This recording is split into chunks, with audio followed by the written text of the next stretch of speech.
All right, so we're going to get started on elbow today. I don't know that we'll finish it. Originally in the syllabus, we're supposed to finish it today, but we were supposed to take that quiz last week.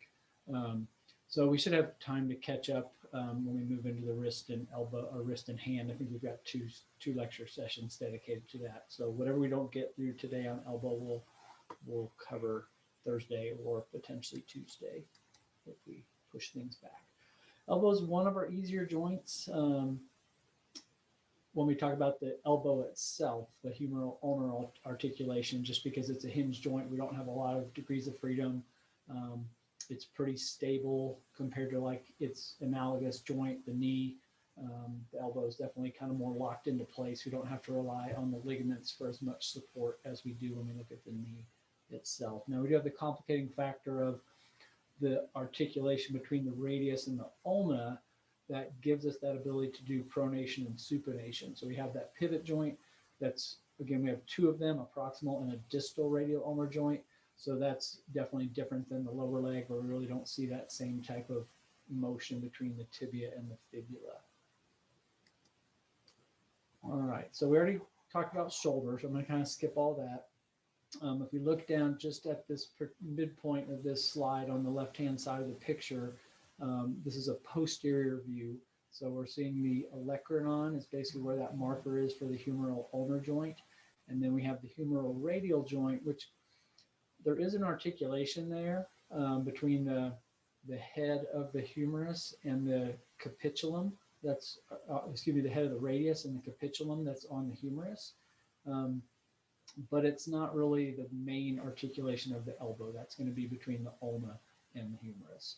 And then, like I say, in between those radius and ulna, we're going to have the radial ulnar joint both proximally and distally. And then we're going to move into the radiocarpal joint when we get down to the wrist. So that'll be our next topic that we move into. So humeral ulnar is considered a hinge joint. It's uniaxial, just does flexion and extension. We do have a pretty tough surrounding capsule that goes around that whole area. And our motions are pretty distinct. When you learn about end feels, the most common end feel that is cited as a hard or bony end feel is going to be the elbow extension. As we come down, it's a very distinct locking kind of mechanism where the projection of the olecranon fits into that olecranon fossa on the backside of the humerus, and it is definitely kind of a bone-on-bone contact. The other end, when we move into flexion, most commonly you're going to see soft tissue approximation between the forearm and the bicep and other muscles in there too. If somebody has a little bit more slender arms, not necessarily a lot of mass, either muscle mass or body fat mass, then you might get more of a firm end feel with just kind of the tightening of the triceps and the connective tissue on the posterior side of the joint capsule. But for majority of people, you're probably going to see more of a soft tissue approximation kind of end feel when we go into full flexion. I think I'm going to skip that video just to save a little bit of time. I don't think it's super insightful for you. When we look at our capsular pattern, flexion is going to be the more commonly limited motion than extension. When we look at our different open pack and closed pack, they are different when we look at humeral ulnar joint or the radiohumeral joint. When I was reviewing this slide, they had these terms reversed. They had it ulnohumeral, and I was like, I don't remember ever hearing ulnohumeral, so I switched all the slides. So the ones that are up on Canvas probably say ulnohumeral, but I've really never heard it called that. It's pretty much always called humeral ulnar. So that's what I switched them to match what I like better. But I think it is more common. So extension, we are very much locked in. When we look at the underside of the humerus and where the ulnar notch is going to fit in there, when we go into extension, it is really locked into place. You're going to have a little bit of side-to-side motion, but because of how deep that kind of trochlear notch is and how much that olecranon kind of juts out, it is one of the more firm kind of closed pack positions. Open pack is going to be about 70 degrees flexion and then with just a little bit of supination. And when we talk about supination, 10 degrees of supination, that's essentially 10 degrees away from neutral. And neutral is basically with our palms facing each other. So as opposed to anatomical position, where we are very supinated, neutral is basically like this. So if we talk about 70 degrees of flexion, we're probably about like that kind of angle. And then if we're looking at 10 degrees of supination, it's going to be about that much. So it's 10 degrees off of that neutral. It's not 10 degrees off of full supination that you're coming back when you look at that. So that's our loose pack position. So when you get into Therex next semester, we'll talk about joint mobilizations. We'll kind of go back through that and discuss those. It's a hard joint to mobilize because of the shape of that trochlear notch and the articulation between the olecranon and fossa as well. The radiohumeral joint, closed pack is 90 degrees of flexion with just a little bit of supination, and then our open pack is full extension. So it's kind of just almost the opposite when we look at those two different articulations. The radius is a extended position to be open. The ulna is more of a flex position to be open relative to the humerus.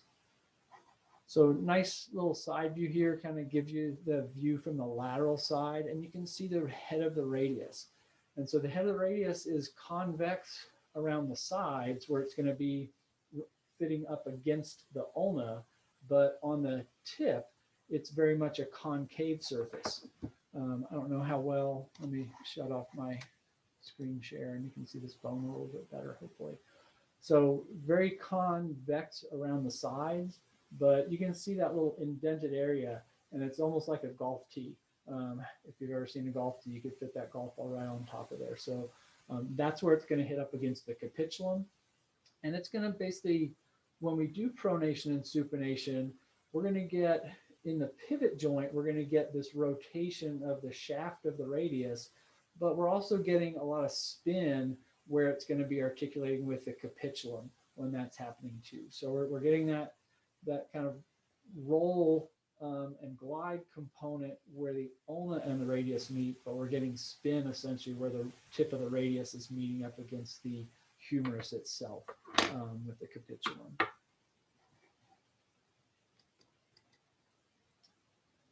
All right, so looking at those radio-ulnar joints, we do have pretty full arc of motion with both pronation and supination. For most people, you're going to have just a little bit more range going into supination than we will pronation. But most of us, we can go pretty much full palm down, and we can go pretty much full palm up when we are in that kind of neutral starting position with our elbows kind of more by our sides.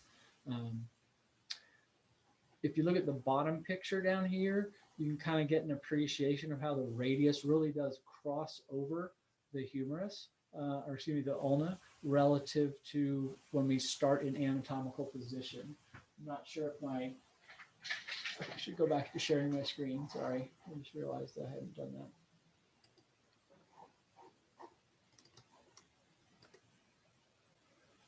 All right, so if we look at this elbow on my skeleton here, it's in anatomical position. Well, my palm's kind of spinning around, but like that. And so if I am going to turn it over, it will really cross. And the ulna is pretty stationary because of the way that it fits into the where that trochlear notch and the trochlea kind of articulate. It really doesn't move. It's really the radius is pivoting over the ulna. The ulna is pretty much staying put, and the radius is doing all of that motion when we look at that. The two ends of these bones are kind of opposite in that the proximal end of the ulna is much broader than the proximal end of the radius. But when we look at the other ends of those two bones, that relationship switches. And the ulna is going to be the skinnier of the two bones. The radius is going to be the broader of the two bones distally. And when we look at the wrist, we have the radiocarpal joint. So the vast majority of the carpal bones in that proximal row are going to be making contact with the end of the radius. And the ulna is less a part of the wrist, kind of like the radius is kind of less a part of the elbow from a functional standpoint.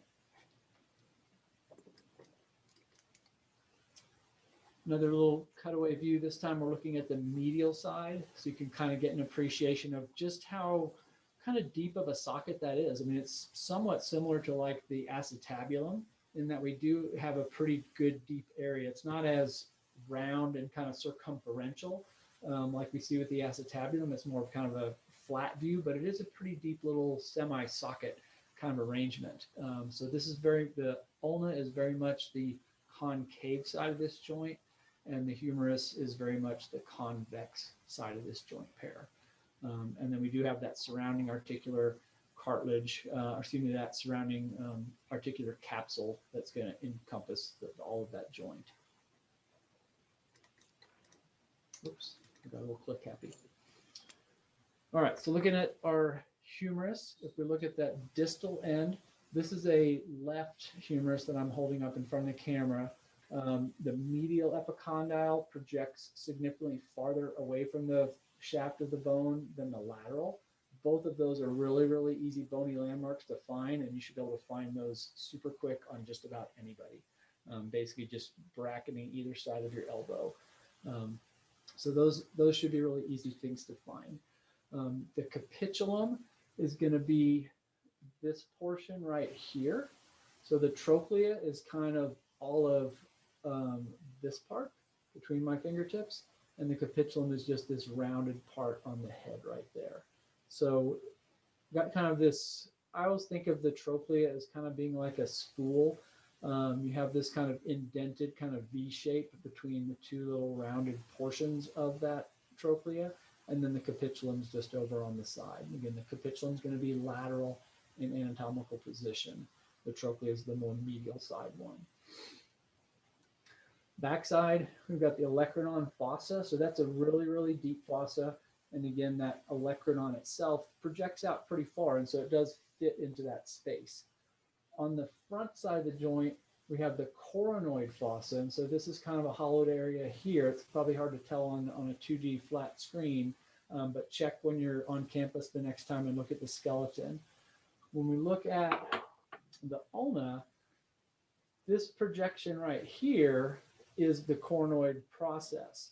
And so when we go into full flexion, especially if somebody doesn't have a more bulky kind of arm, as I go into that fully flexed position, that coronoid process on the ulna is going to jam up against the coronoid fossa on the humerus.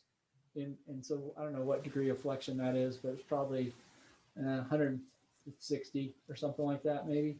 So you have to be pretty far flexed to get to that position where those bones will bump up against each other. But they can, and especially if you do have a less bulky arm, you might actually see that be what stops the motion with those two processes. We talked about the scapula last week. The scapula has the coracoid process on it. The ulna has the coronoid process. When you're doing muscle pass-offs, when you're answering questions about those things, you do want to be sure that you're clear on that difference. There's only one letter difference between those two words, coracoid versus coronoid. The way that I keep it straight, scapula has a C, coracoid has that C for that second syllable, or maybe it's third syllable, I guess. Ulna has an N, coronoid has an N. So that's what I use in my brain to kind of keep straight which of those processes is on which of those two bones. But you do want to be clear on what those two things are. All right, there's just a close-up of that setup. Another picture of how the radius does rotate over the ulna when we do pronation.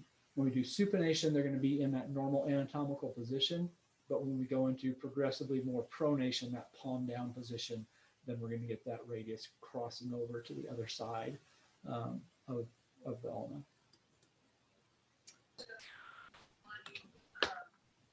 You have a question, Hannah?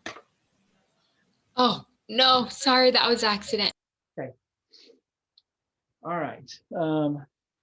So looking at our ulna, we've got our olecranon process, we got our coronoid process, we have our trochlear notch, that U-shaped concave portion of it.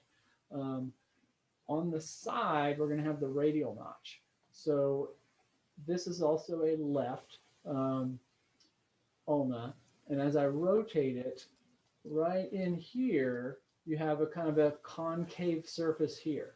So we really have two concave surfaces. We have the concave surface of the trochlea, but then we also have this concave surface that's the radial notch.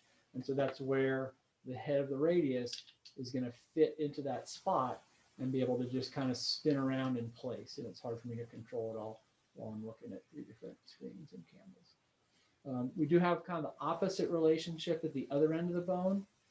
On the end of the radius, you're going to have an ulnar notch on its inner side. And so then we also have a kind of a rounded portion at the distal end of the ulna that's going to fit into that spot. And so as one bone rotate, it's going to rotate opposite ways at the two ends of the bone, because essentially the proximal radioulnar joint and the distal radioulnar joint, the convex and concave surfaces are reversed on the two bones. So next semester when we do joint mobilizations, and we'll come back to that convex concave rule, you kind of have to understand, if I'm mobilizing the distal part of the joint, which bone I'm moving which way is going to be exactly opposite of how we would mobilize that joint at the proximal radioulnar joint, because the convex and concave surfaces are flipped on the two ends of that pivot joint. You get is two spots where they're meeting. It's not just a single pivot joint that makes up the radioulnar joint. It's really both of them working together that lets that radius move over the ulna the way that it does. What else do we have on the ulna? Ulnar tuberosity is essentially this it's a pretty proximal area. We have our cornoid process coming right here, and then right below that. And so that's really where our brachialis muscle is going to come down. It's going to be on that ulnar tuberosity, and it also does kind of touch down on that cornoid process. So I think that was probably one of those test questions. That was the insertion. Mo, did you get it right? Even though you weren't expecting it? Okay. Both of these bones in the distal form have styloid processes. And so that's just these bony tips that we see. They're both going to be on the outside of the joints, or the outside of the wrist. So they're pretty easy to feel. So again, the way these bones would fit together would be like this. And so you can see on the radius, this would be the lateral side. If I was holding in an anatomical position, would be this radial styloid process. And then over here, we would have the ulnar styloid process. Again, if we look at my skeleton, let me bring him in closer. You can see that relationship too. And I think these are not quite fitting together the way that they should be. The radius doesn't normally extend that much further down, but those styloid processes are on the outside. And you can feel those pretty easily down by your own wrist. You should be able to feel that ulnar styloid process on the pinky side. You should be able to feel the radial styloid process on the thumb side really distinctly. Easy landmarks to find. And then the head of the ulna must be this portion down here, close to that. So those are our primary bony landmarks. And again, olecranon is super easy to find. It's pretty hard to find the cornoid process just because it's buried underneath a bunch of muscles. Kind of difficult to palpate that, or really the ulnar tuberosity, but the styloid process and the head are both somewhat, should be pretty easy to find. I like this picture. I'm not going to spend much time on it, but it does show you where the muscular attachments are. And of the muscles that you'll learn in this class, I think the forearm muscles are probably the most challenging. There's a lot of different ones. They have a lot of similar actions, a lot of long names. And I think sometimes understanding exactly where they are on the bones, where that origin is, when you memorize the origins off those lists or off the flashcards, it's just a distinct point that they usually list. And when you see an image like this, where those different colors are, essentially all the kind of grayish ones are going to be the insertion points for the muscles that are more proximal. All the ones that are more reddish are going to be the origins for the muscles that are going to extend down into her hand typically and move the fingers a little bit. So that's kind of how to make sense of this. Again, I don't want to spend a lot of time on this particular slide, but as you're studying and trying to get an understanding of exactly where all these muscles lie relative to each other, images like this can help, as can looking at the skeletons at school. On all of our skeletons, pretty much one side of the skeleton is going to have paint on it to help you identify where those muscles are attaching. So then the other side is going to be just bare, so you can see the bony landmarks a little bit more clearly. So I think it can help you kind of wrap your brain around exactly where all these muscles are if you look at either an image like this one that's up on the screen, or if you look at the skeleton and the paint markings to help you identify where those muscles are attaching. For some reason, I lost all my chat people. Somebody chatted and I missed it. All right. What time? 11:24. So we got some time. All right. Radius. Cute little radius. Again, we've already talked about the head. Convex, where it meets with the ulna. Concave at the tip, where it meets against the capitulum of the humerus. We have this very prominent radial tuberosity right over here, and that's where biceps brachii is going to attach. That's going to be the primary thing to know about the radial tuberosity. And then we already mentioned kind of at that distal end, we've got that styloid process, and that's going to be, like I say, thumb side on your wrist. Just follow your forearm bones down, and you should be able to find those styloid processes pretty easily. All right, so let's talk about our ligaments. I don't have a model of the elbow with all of its ligaments like I had for the shoulder to kind of show you. And this particular image uses the medial collateral and lateral collateral terminology that we are most familiar with the knee. And collateral just means it's on the side. We don't have like an ACL, PCL with the elbow. We just have those ones on the side. A lot of references will refer to those by the bone name rather than the side of the arm it's on. So kind of how when we looked at the knee, we had the fibular collateral ligament was the lateral collateral ligament. In this case, the lateral collateral ligament is the radial collateral ligament also. The medial collateral ligament is also the ulnar collateral ligament. And the ulnar collateral ligament is the most common of these that gets hurt. We see lots of throwing athletes, especially pitchers, that end up tearing that ligament and having to have surgery. And we'll watch a little video clip on that at the end. It'll probably end up being Thursday by the time we get to that content, I'm guessing. Outside chance we see it today. We do have connective tissue kind of surrounding the whole thing. So we do have that joint capsule that's going to encapsulate everything as well. And then the other really key ligament that we have is the annular ligament. And annular just means like a ring. If you think about like a tree that's grown, we have the rings of the tree. If you cut the trunk and you can count the rings, it tells you basically how many years that tree was alive is kind of the theory. And so that annular ligament is a circumferential ligament that is basically wrapping around the head of the radius so that it holds it in place against that radial notch of the ulna. So it is basically just it's a horizontal wrapping that basically holds that in place.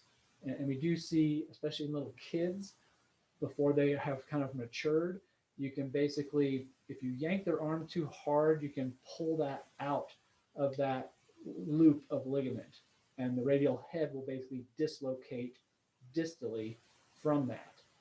It's a common injury called nursemaid's elbow, because I guess when people had nannies and nursemaids to care for all their kids, the nursemaid or whatever would get fed up with the kid, grab the kid's arm, and if you yank it too hard, you can just pull it right out of place.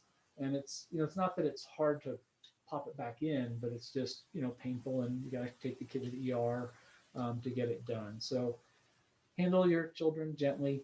The other place where you might have it come out is if, little kids love it when you grab them by both arms and like spin them around in a circle. That could potentially be another type of activity where you might just create too much traction force and slide that thing right out of there. So be careful doing that. Accelerate them gently if you're going to do that, and that would probably help a little bit. You don't want that really dramatic yank kind of force because it can slip out of place. I never did that to my kids, so you guys don't do it to your kids. All right. Here's another view. And this is our lateral view. You can get kind of an appreciation for that annular ligament, how it's wrapping around kind of horizontally around that head of the radius. And then we've got a radial tuberosity, that kind of bulbous portion of the bone, and that's showing where the biceps brachii tendon is going to kind of come down in there. We've got our lateral epicondyle of the humerus. So basically right here is what we're kind of looking at. And that radial collateral ligament kind of runs at a 45-degree angle or so. So it kind of runs primarily diagonally from that lateral epicondyle to the ulna itself. It does attach partially to the radius, but you can see this primary point of attachment is actually to the ulna. And the ulna is more, a little bit lower, especially when we're in this kind of 90-degree, let me pull this thing up. If I'm in this kind of 90-degree type position right here, you're looking at the lateral side of this joint, just like we're looking at the lateral side of that joint right there.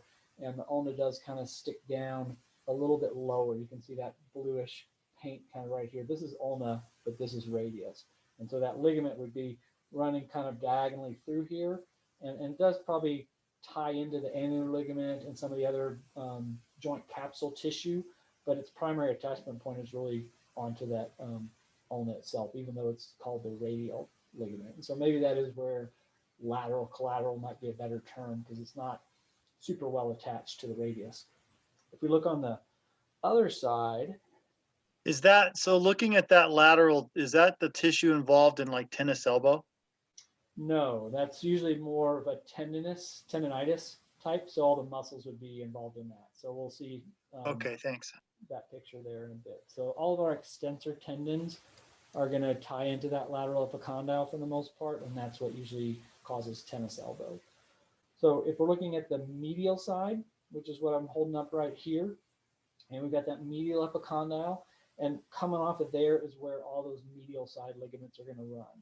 We've got a couple different parts to the ulnar collateral ligament. We've got this section that runs a little bit more vertically, at least at this 90-degree angle position at the elbow. And then we have this other piece that runs kind of more similar to what we saw with that radial collateral ligament, running at more of a diagonal 45 kind of angle at that position. This portion is going to be the part that is most commonly ruptured. When you hear about baseball players, pitchers in particular, that have Tommy John surgery, that's named after the first Major League Baseball player that came back and pitched in the majors at a high level after having a reconstruction surgery done for that. So that's usually what tears. And so if you look at your own arm and kind of put it in that position, that ligament's kind of spanning this gap right in here. And so we do see a lot of stress. If you remember the pictures of the baseball pitchers that we had last week, how far back into external rotation their arm was as they were starting to accelerate forward into that throwing motion, their form is kind of lagging behind their humerus, and they have a weight in their hand. And so that puts a lot of stress on those medial side ligaments. And when you do it 100 times a day or more, over time, it's just going to start wearing that down. So that ligament can become gradually deteriorated from like chronic overuse, or it can be one really vigorous motion that just makes it finally pop and tear completely. So you can have a couple different ways that can fail when we see that. All right. So left side picture kind of talks about all those individual ligaments we just talked about, and kind of underneath all those is going to be that joint capsule that contains the synovial fluid, produces the synovial fluid, and basically keeps the rest of the joint held together, besides the extra reinforcements that we see from the ligaments itself. Now, similar to the lower leg, we have an interosseous membrane, basically fibrous connective tissue that's joining the inner sides of both of those forearm bones, the radius and the ulna, together. And we do have some different muscles that are going to kind of be anchored to that, just like we saw in the leg. If you remember, things like anterior and posterior tibs has attachment points to the interosseous membrane in the leg. Kind of same thing with some of the deeper muscles in the forearm are going to touch down and be kind of tied in and anchored down onto some of that interosseous membrane too. But that's really just meant to keep those bones from pulling apart. Who remembers what kind of joint type that is? We have an interosseous membrane. What do we call that joint type? The syndesmosis. Okay, so that's our syndesmosis. Not synovial, just fibrous, basically holding things together. All right, so movements, humeral, ulnar, radiohumeral, we just have flexion extension going on, and then proximal and distal radio-ulnar joints, we just have the pronation and supination. So pronation and supination, what plane is that taking place in? Transverse. It's going to be transverse because it's a rotational movement of that forearm. And then our flexion extension of the elbow is just our sagittal plane motion. All right, so let's talk about muscles, and hopefully we'll have time to get through all of these. I think we should. So brachialis is the deepest one of these, and it is a pretty strong muscle. It goes from the humerus to the ulna, so it's considered the true elbow flexor. That's all it does is elbow flexion when we talk about it working concentrically. It doesn't have as much mass for most people as biceps brachii, and biceps brachii sits mostly on top of it and kind of covers it up. So it is kind of a hard muscle to palpate just because it is deep to that. The easiest place to palpate it probably is kind of towards the distal end, because biceps brachii, where its muscle belly ends, it has a fairly long tendon that comes down. And so right underneath that tendon, kind of right in front of the joint for biceps brachii, that's where you can sometimes palpate brachialis. If you find the tendon and just go both medial and lateral to it and have the person do elbow flexion, then you can kind of feel that brachialis muscle tightening up a bit there. Biceps brachii, we've got the two heads, and they do attach at different places on the scapula. The short head goes straight up to the coracoid process. The long head is going to go through that bicipital groove, come around the top of the humeral head, and then it ties into the labrum, if you remember from last week, and attaches to that supraglenoid tubercle for those that have done the muscle pass-offs for that so far. When we look distally at biceps brachii, unlike the brachialis, it doesn't go to the ulna, it goes to the radius. And because it goes to the radius, it is our most powerful supinator, in addition to being a big time mover for elbow flexion. And that's pretty easy to see on somebody. If I go into elbow flexion, and we hold it right there, you can see my biceps contract. I'm in a supinated position. If I pronate, watch my bicep muscle belly, it just goes soft. It's not really having much tension, but as soon as I go into flexion, well, it's a lot firmer and as soon as I go into supination, it really firms up. You can see that muscle belly just drop down when I pronate because it's not really engaged. Brachialis is doing a lot more to hold me in this position right now than biceps is, because biceps is pretty loose right now. But as soon as I do that, boom, it's really tightening up quite a bit. That biceps tendon is really easy to find. You should be able to find that on yourself very easily, even if you're not a super muscular person, because it is pretty much very superficial. And it should be, and it's a big, thick tendon, very much a kind of a band that's pretty easy to find. Coming off of that tendon, you also have what's called the bicipital aponeuroses, and that's basically another set of connective tissue that's going to tie in more to the fascia of the forearm, the wrist flexor muscles. And so you can, I don't know how well you can see it. Let's stop my share. You can probably see a little bit better. So right here is my biceps brachii tendon. You can see that hopefully pretty easily. On the medial side of it, I can kind of pluck my bicipital aponeuroses. Most people, you're not going to find their bicipital aponeuroses as easily as you will on my arm. Not to brag, but you won't. So if you want to see that in person, it's probably a little bit easier to appreciate. I'm happy to give you the gun show whenever you want. The gun show. Yeah. That's open carry. Okay.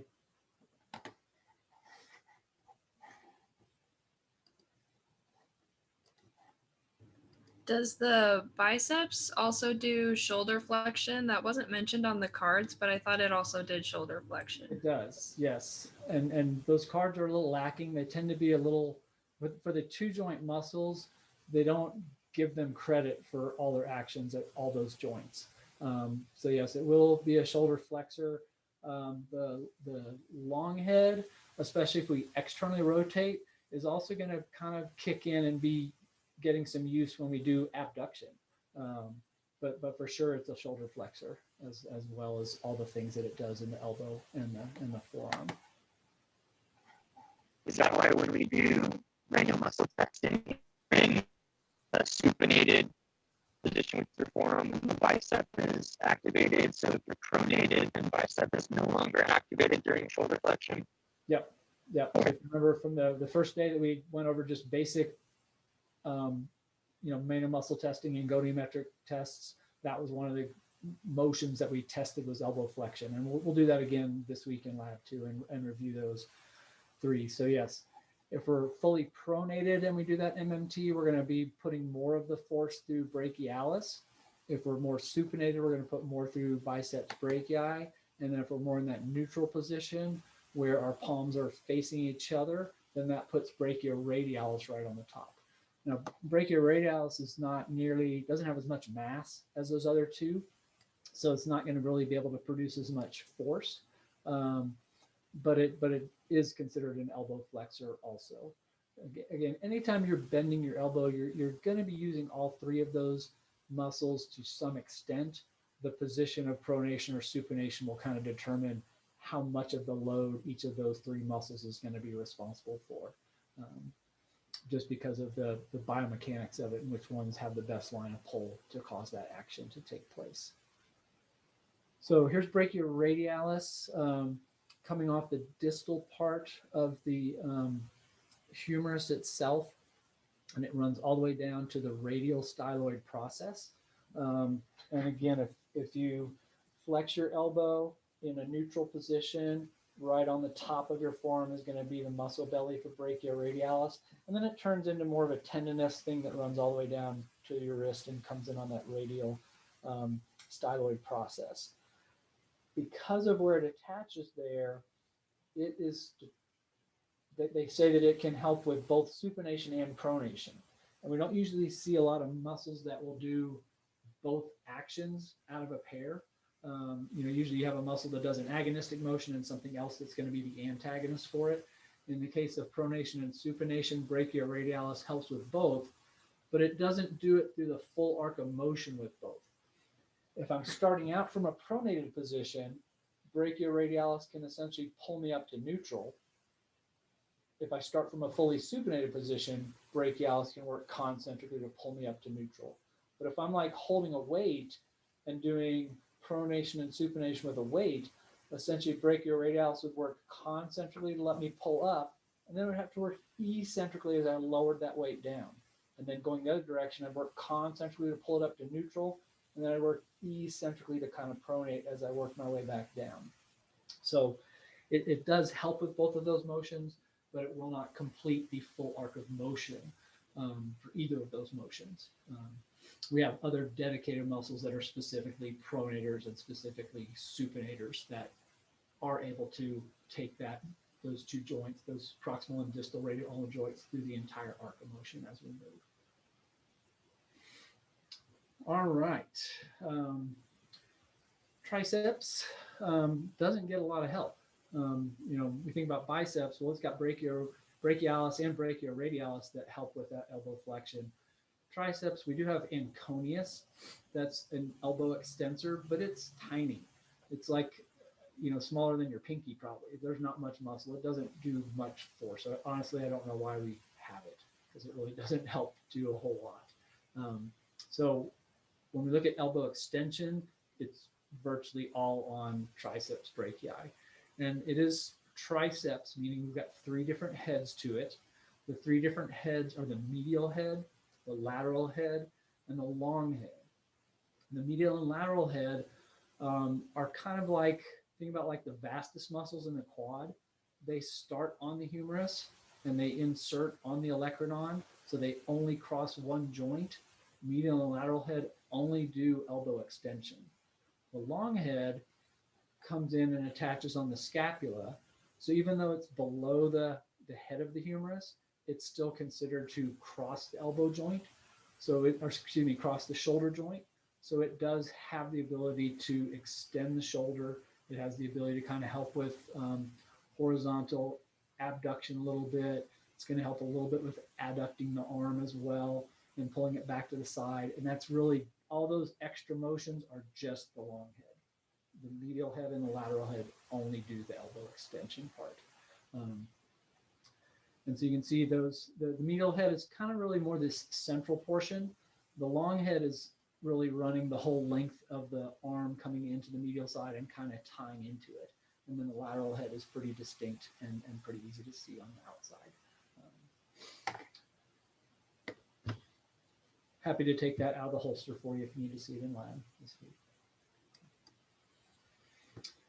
All right, so now we'll get to our pronating muscles. So we've got two muscles that are going to help brachioradialis with that pronation motion.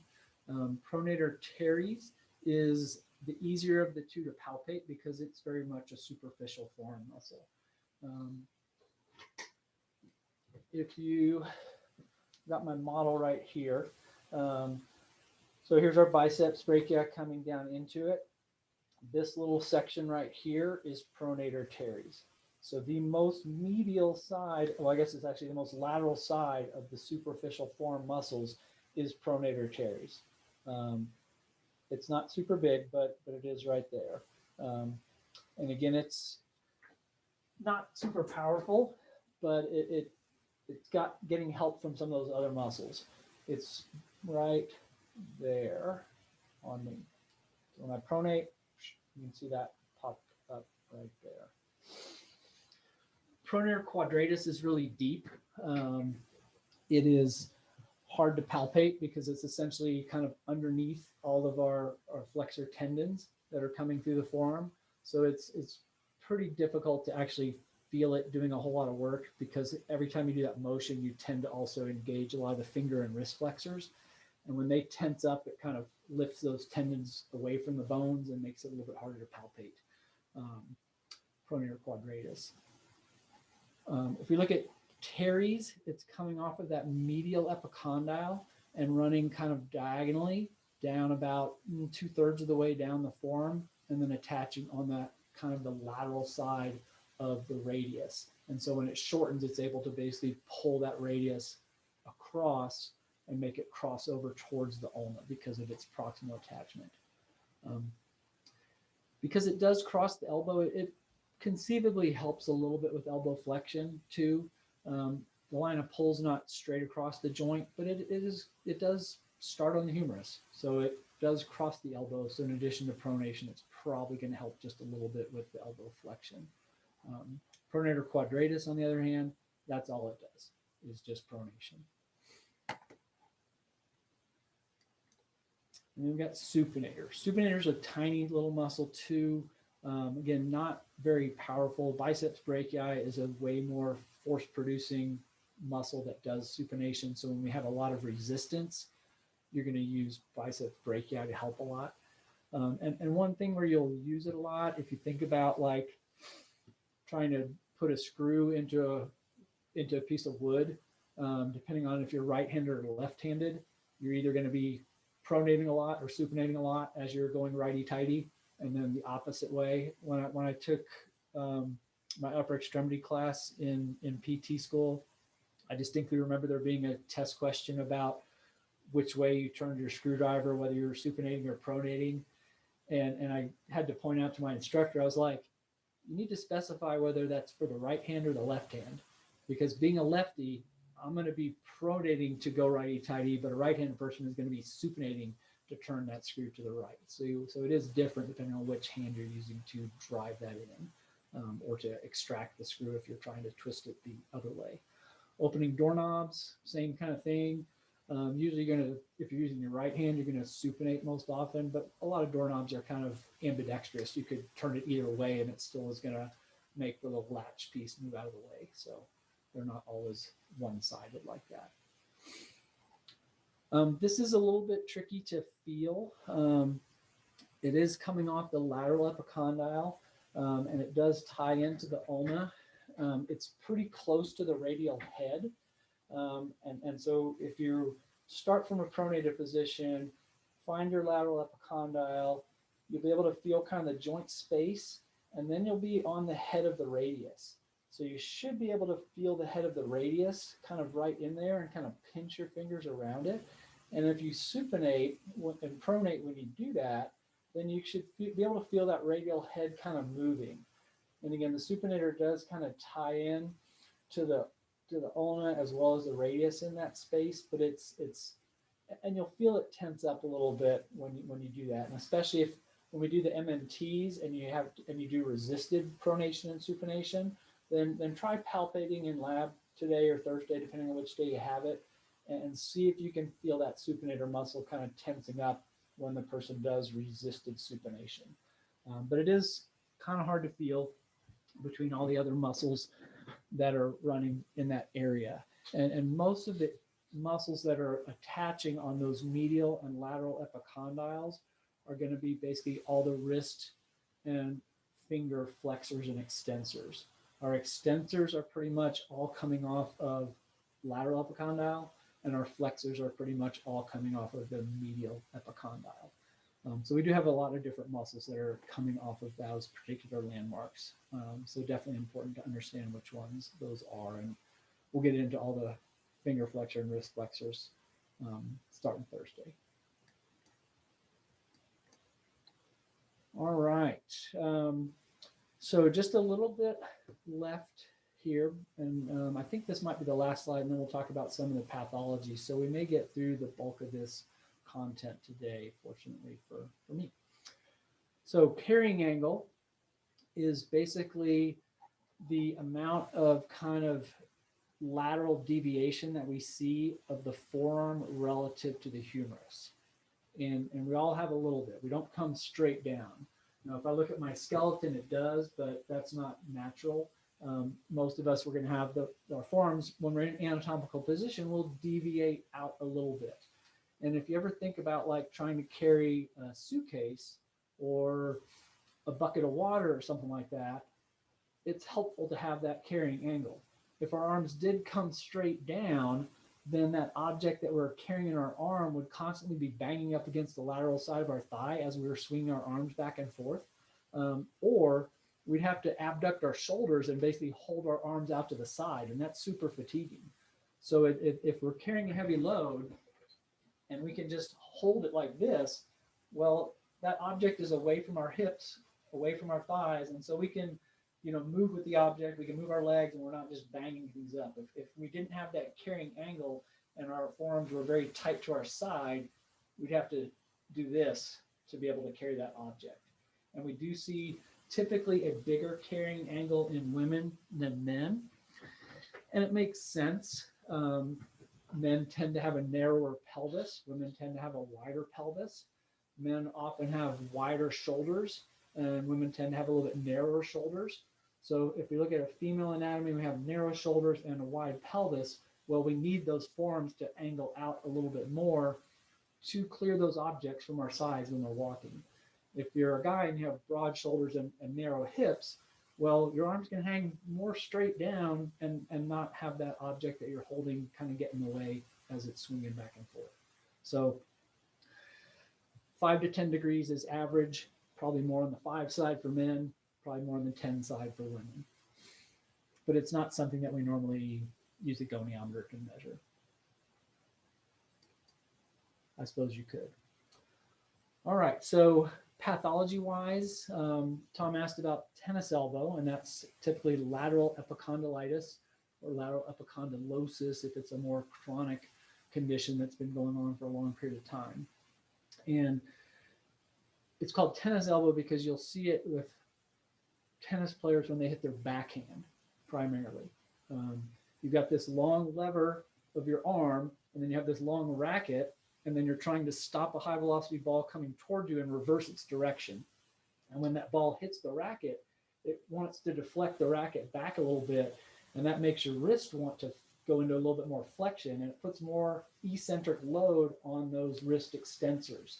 And that's where it starts tugging on that origin site on that lateral epicondyle, and that's where people get that distinct pain. It can be any number of tendons that are there. We have extensor carpi ulnaris longus, or extensor carpi ulnaris. We have extensor carpi radialis longus and brevis. We've got extensor digitorum. So we have a whole bunch of different muscles that could potentially be involved when we look at lateral epicondylitis. Medial epicondylitis is the opposite. It's golfer's elbow, and we typically see that on a right-handed golfer. You'll see it on their downswing. So, whoa, practically tipping over my chair. So if I'm here and I'm coming into my backswing and then I'm going to accelerate down, I'm going to hit the ball right here, and that's where it's going to, that ball is going to be a mass that my hands hit, and it wants to deflect my hand back a little bit into extension, and that's going to basically tug eccentrically on that medial epicondyle side and cause some irritation. I've had both lateral and medial epicondylitis. Before I moved here, my house in South Carolina was a little bit over an acre, and I had, I don't know, like 50 trees on it and all kinds of shrubs. And I had to do a lot of weed eating and a lot of trimming. And when I would do a lot of trimming with the loppers, I'd get medial epicondylitis from really trying to exert a lot of flexion force. When I do too many pull-ups, I'll get medial epicondylitis. But I got lateral epicondylitis when I would have to do a lot of edging and weed eating, because I'm holding the weight of that weed eater out like this and going back and forth with my wrist in extension, and that puts a lot of stress on those extensors of the wrist. So you don't have to do tennis or golf to develop those conditions. Anything where you do a lot of gripping activities, you'll often see medial epicondylitis develop. And then again, lateral epicondylitis is more if you're really having to cock your wrist back up, either against force or for sustained periods of time, that will cause that itis to kind of develop. And then I mentioned the nursemaid's elbow already, is the radial head slipping out of its angular ligament. All right, I think we'll go ahead and knock everything out today, so I'm happy about that. You may not be, because I'm rushing a little bit, sorry. So Little League elbow is basically, we have immature bone. When we have kids that are throwing too many pitches in particular, before their bones have fully matured, that extra kind of traction force of those muscles contracting and pulling on those epicondyles can basically cause them to kind of separate a little bit. So this is the medial epicondyle, and you can see this is basically where kind of the epiphyseal plate would be. That most distal kind of tip is basically pulling away from the bone. If you remember when we talked about the knee, we talked about Osgood-Schlatter's, how the patellar tendon and ligament can essentially pull on that tibial attachment, and in an immature bone, it can basically cause some extra bone growth and inflammation. Kind of a similar thing going on here with this Little League elbow. So it is something that we see with just immature bone, too much tugging force on there. Elbow dislocation, definitely much less common than shoulder dislocation. It's a really stable joint. It's pretty hard to dislocate it. It takes a lot of force to knock that thing out. And I would guess that you'd probably be most likely to see like somebody falling on their arm like this, and that you would be more likely to see like a posterior dislocation where it could slip out the back. But it would take a lot of force to do that. And I'm sure it would be brutal to pop it back in place. We watched that video of the guy just in ER getting his shoulder popped back in place. You'd probably have to sedate somebody to try and pop their elbow back in place. That it would not tolerate that very well. And you'd have to get the muscles really, really relaxed to do that. Supracondylar fracture would be essentially kind of the same motion if we're falling down and jamming those things together. Supracondylar ridge is this portion of the humerus, And then we have our epicondyles. So a supracondylar fracture is somewhere in that kind of region in there that we could potentially break off either the medial condyle or the lateral condyle, or put a crack through it. Maybe not break it off entirely, but at least crack it. And then the last one that we have is our ulnar collateral ligament tear. And this slide is not on your set that's up on Canvas. I was going through these over the weekend and I was like, what? We don't even have anything on ulnar collateral ligament tear? So I whipped that up real quick to put that on there. And so we already talked about kind of where that ligament is. Again, kind of on that medial side, coming from the medial epicondyle, and then coming down kind of somewhat diagonally. So basically, if you think about where your funny bone is, your ulnar nerve, it's kind of right diagonally crossing over that area right in there. And it is a really common thing to tear that. Before they developed the surgical procedure to reconstruct it, if a pitcher tore that, they were done. It was kind of like tearing your ACL in the old days. Before they knew how to fix the ACL, once you lost that stability in the knee, you could never perform at a high level from an athletic standpoint. So it was pretty revolutionary. I think it was in the like mid 70s when they first did this surgery.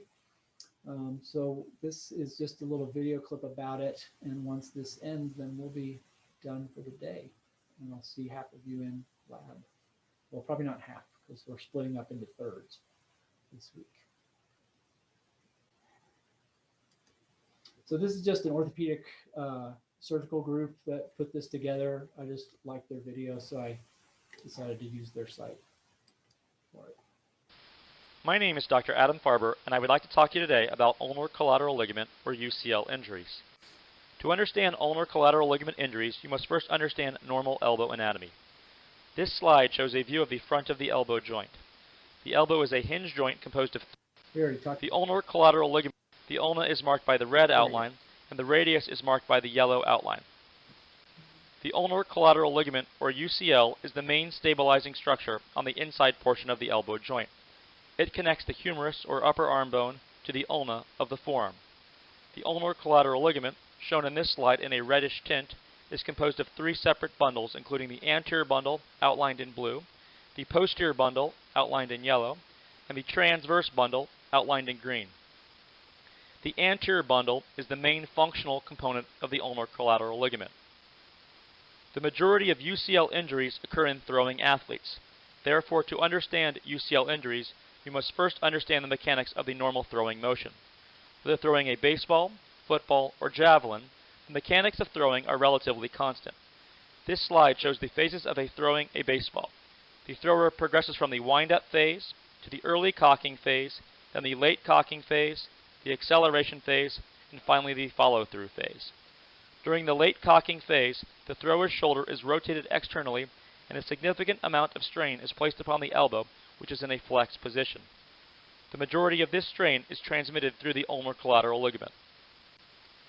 This slide shows a photograph of a baseball pitcher in the late cocking phase of throwing. The inner portion of the elbow bears a significant amount of tension during this phase of throwing, as shown in the image on. Repetitive throwing is the most common cause of ulnar collateral ligament injuries. Therefore, these injuries are commonly seen in baseball players, especially pitchers, football quarterbacks, and javelin throwers. Occasionally, an athlete will have a single painful throw, but more often injuries of the ulnar collateral ligament are due to overuse from repetitive throwing. Symptoms of ulnar collateral ligament injuries included elbow pain during throwing activities on the inside or medial aspect of the elbow, as shown in the yellow circle in this image. Athletes usually do not experience pain with routine daily activities other than throwing. Throwing athletes also typically report a loss of throwing accuracy, velocity, and overall throwing effectiveness. Some patients may report numbness and tingling in the small finger and ring finger because the ulnar nerve lies close to the ulnar collateral ligament and may be irritated by injuries of the ulnar collateral ligament.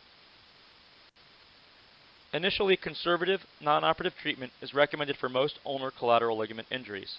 This consists of rest, avoidance of throwing activities for approximately 6 weeks, anti-inflammatory medications, and formal physical therapy.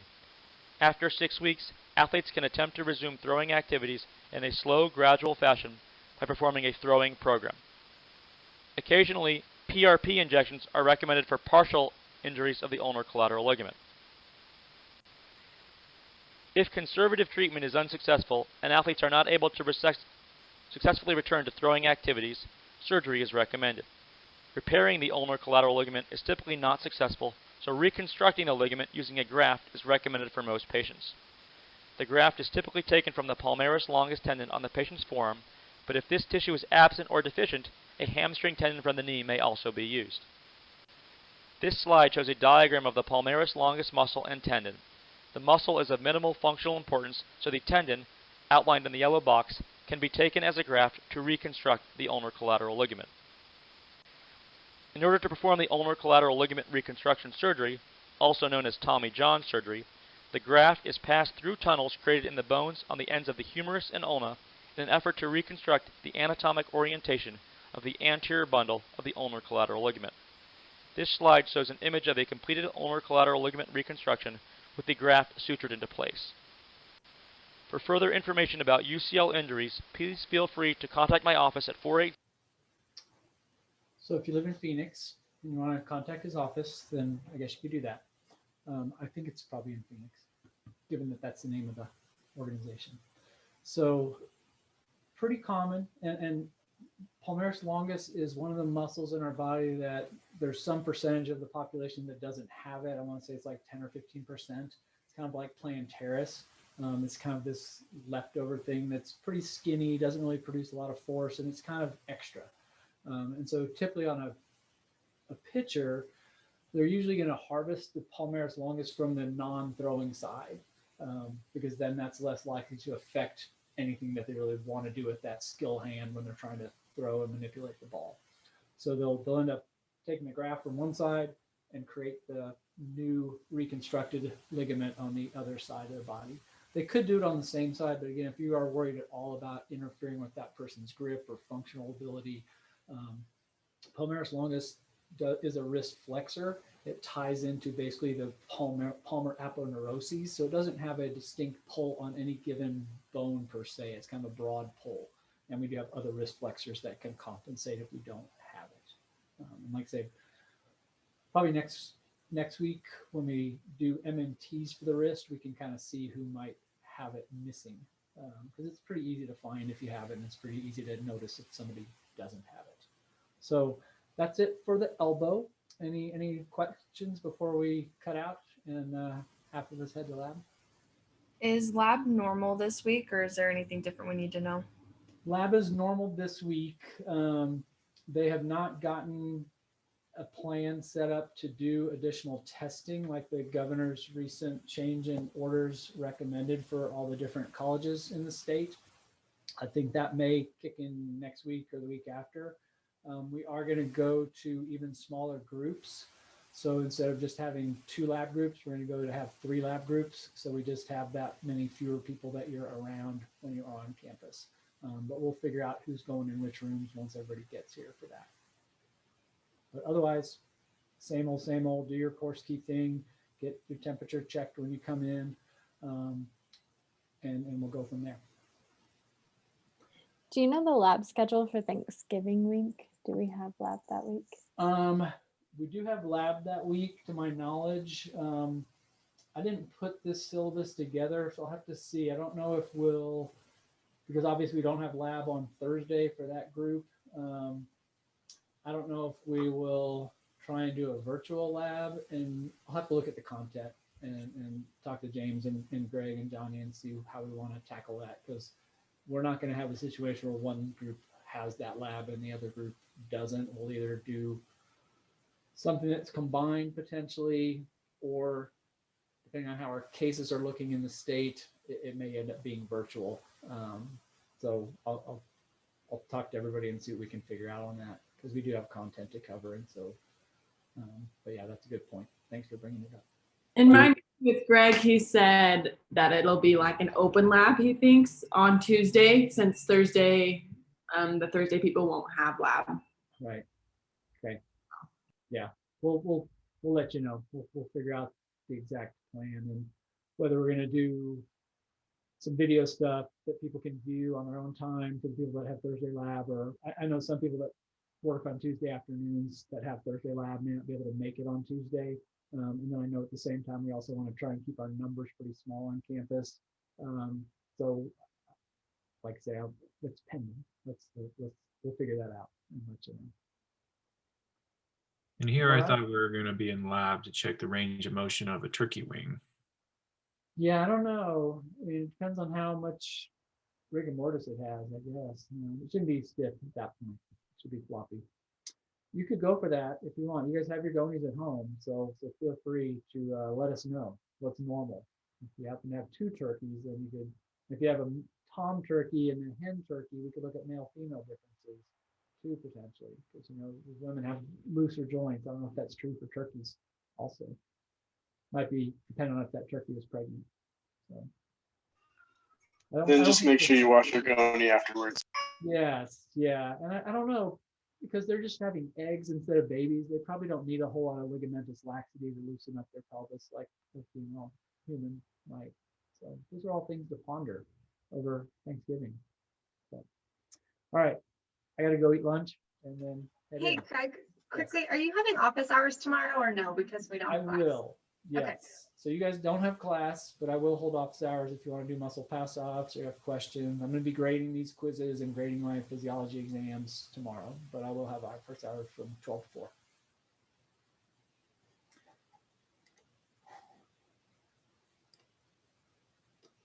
All right. Take care. I'll see you guys later.